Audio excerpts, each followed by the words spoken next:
नमस्कार। आज हम 10 महाविद्याओं में से एक पर बात करने वाले हैं, देवी तारा। जी। हिंदू तंत्र परंपरा में इनका स्थान बहुत ऊंचा है, बहुत शक्तिशाली मानी जाती हैं। हाँ, लेकिन कई लोग सोचते होंगे कि इतना उग्र स्वरूप, इसकी साधना क्यों, क्या मिलता है इससे? यही तो खास बात है। देखिए, तारा का मतलब है सितारा। है ना? हाँ, सितारा।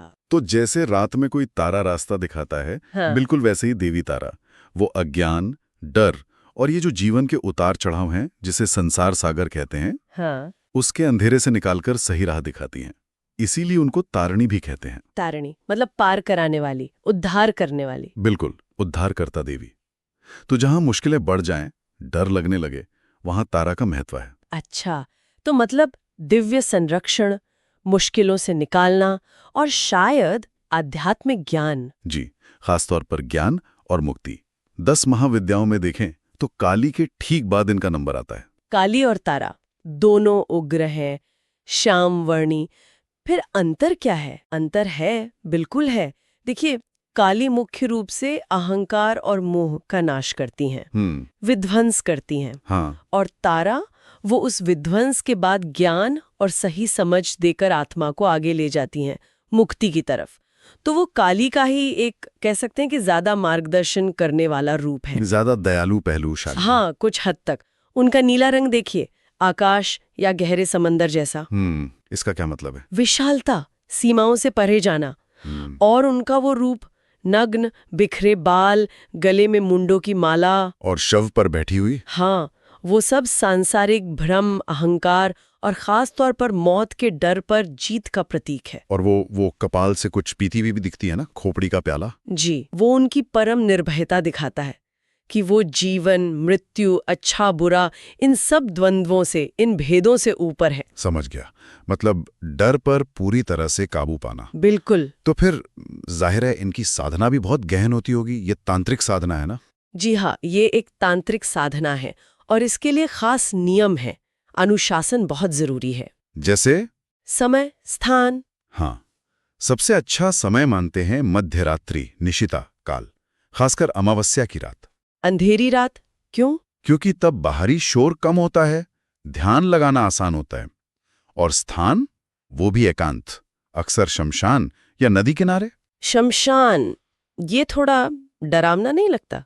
देखिए, शमशान प्रतीकात्मक है, अहंकार और मोह को जलाने का स्थान। वो वैराग्य का प्रतीक है। अच्छा, और मंत्र जाप का तो बहुत महत्व होगा इसमें। हाँ बिल्कुल, बीज मंत्र है ओम ह्रीम स्त्रीम हूं फट, या फिर मूल मंत्र ओम ताराय नमः भी हैं। उग्र तारा के लिए अलग मंत्र भी हैं। और जाप कैसे करते हैं, कितनी बार? आमतौर पर रुद्राक्ष या स्फटिक की माला पर रोज 108 बार या 1008 बार। कहते हैं 1.25 लाख जाप पूरे होने पर उनकी ऊर्जा महसूस होने लगती है। लेकिन क्या सिर्फ मंत्र जाप काफी है या अनुशासन भी चाहिए? नहीं, अनुशासन सबसे जरूरी है। इसीलिए कहते हैं कि गुरु दीक्षा मतलब सही मार्गदर्शन बहुत महत्वपूर्ण है। और साथ में ब्रह्मचर्य, सच बोलना, साफ सफाई, ये सब ऊर्जा को सही दिशा में रखने के लिए जरूरी है। त्राटक या मौन व्रत जैसे अभ्यास भी होते हैं। हाँ, एकाग्रता बढ़ाने के लिए त्राटक यानी देवी के यंत्र या छवि पर लगातार देखना और मौन भी सहायक होते हैं। तो इतना सब करने के बाद मिलता क्या है? इस साधना का फल क्या है? देखिए, मान्यता तो यही है कि ये साधना अकाल मृत्यु से बचाती है, नकारात्मक ऊर्जा, बुरे सपने और सबसे बड़ी बात, हर तरह के डर से सुरक्षा देती है। डर से सुरक्षा? हाँ, और साथ ही कहते हैं कि इससे वाणी में स्पष्टता आती है, ज्ञान बढ़ता है, सिद्धियां भी मिल सकती हैं। किन लोगों के लिए ये खास तौर पर फायदेमंद है? जो लोग बहुत ज्यादा भावनात्मक या भौतिक संकट में हो, या जिन्हें मौत, बीमारी या कुछ खोने का बहुत डर सताता हो। विद्यार्थी, तांत्रिक, आध्यात्मिक साधक, इनके लिए भी ये बहुत प्रभावी मानी जाती है। आपने डर और संकट से निकलने की बात की, ऐसा ही एक अनुभव भी है ना वाराणसी का? हाँ, एक साधक का अनुभव सुना है। वो गंभीर अवसाद और पैसों की तंगी से गुजर रहे थे। उन्होंने शमशान में तारा साधना शुरू की। बताते हैं कि शुरू में बहुत डर लगा, अजीब आवाजें सुनाई दी, कुछ दिखा भी। अच्छा। लेकिन वो लगे रहे और 21वें दिन उन्हें सपने में नीले रंग की देवी दिखी। उन्होंने साधक को कपाल से कुछ खिलाया और कहा, डरो मत। और फिर 40 दिन की साधना पूरी होने के बाद उनके जीवन में सच में बदलाव आया। कहीं से अचानक पैसों का इंतजाम हो गया, दिमाग शांत और स्पष्ट हुआ और एक सुरक्षा का एहसास हमेशा के लिए बन गया। कमाल है। साधना के अलावा तारा यंत्र की पूजा के बारे में भी सुना है। जी हाँ, भोजपत्र या तांबे पर बना यंत्र, उसकी पूजा भी बहुत प्रभावी मानी जाती है।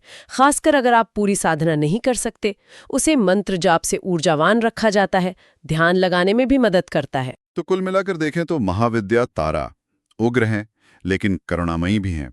एक मार्गदर्शिका जो अंधेरे से निकालती हैं। एकदम सही कहा। वो भ्रम, अहंकार, डर, इन सब को काटकर साधक को स्पष्टता और मुक्ति की राह दिखाती हैं। हाँ, साधना तो गहन है, शायद सबके लिए नहीं है। बिल्कुल, लेकिन जो अपने अंदर के अंधेरे का, अपने डर का सामना करने की हिम्मत रखते हैं, उन्हें ये साधना सचमुच बदल सकती है, एक गहरा परिवर्तन ला सकती है। और जाते जाते एक विचार।